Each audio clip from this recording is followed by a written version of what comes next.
L'ère de la révolution industrielle. Une période où l'humanité a franchi des limites inimaginables, propulsant la société dans une ère de progrès fulgurante. Mais avec ces avancées, naquirent de nouvelles ombres, des formes inédites de criminalité. En 1836, Joseph-Marie Allard, le premier administrateur des lignes télégraphiques, est plongé dans une enquête des plus troublantes. Des anomalies émanant du poste numéro 4 de Tours attirent son attention. Des signaux mystérieux, des codes d'erreur répétés, une énigme à déchiffrer.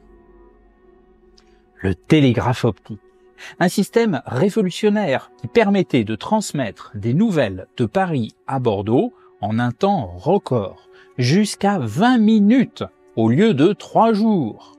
Mais derrière cette avancée se cachait un complot inattendu. Des messages entiers sont envoyés, suivis du code d'erreur. Alors, qu'est-ce que ça cache? Une ingérence étrangère? Un complot ourdi dans l'ombre? L'inquiétude est à son comble. Guibou et Lucas, les deux stationnaires du poste numéro 4 de la ville de Tours, attirent l'attention. Et surtout, depuis le récent décès de Lucas, la rumeur enfle sur la ligne. L'affaire est entendue. Le procureur du roi de la ville de Tours est prévenu. Les gendarmes arrêtent le stationnaire. Les complices seront arrêtés et surtout les commanditaires. Et ils comparaîtront du 11 au 13 mars 1837 devant le tribunal de première instance de Tours.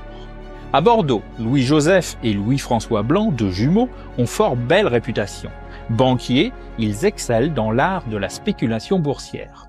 Leur prédilection, c'est le titre de rente à 3%. Ils ont toutes les audaces et font des gains considérables. C'est à croire que les cours leur obéissent.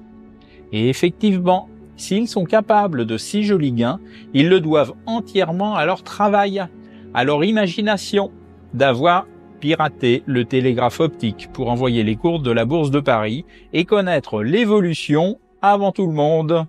À Paris, un complice surveille le 3% rente. Guibou et Lucas envoient des messages convenus. Et à Bordeaux, un complice surveille le dernier sémaphore de la ligne. Il va noter scrupuleusement les symboles et les transmettra aux frères Blancs. Ils feront 7 mois de détention jusqu'à la date du procès. Le tribunal a estimé qu'ils avaient fait jusqu'à 160 000 francs de gains, c'est-à-dire pas loin de 500 000 euros de 2023. Devant une foule nombreuse, la première audience débutera par un coup de théâtre. Ils avoueront tout. La ligne était réservée à l'usage de l'État, mais à aucun moment le règlement n'en avait interdit l'usage pour des communications privées. Alors, le verdict fut un acquittement général, puisque aucune qualification juridique ne put être retenue. Comment juger d'un piratage quand le piratage vient d'être inventé? Le stationnaire fut chassé de l'administration, ayant utilisé le télégraphe pour des fins personnelles, ce qui était la seule chose interdite. Tous purent conserver les sommes qu'ils avaient acquises.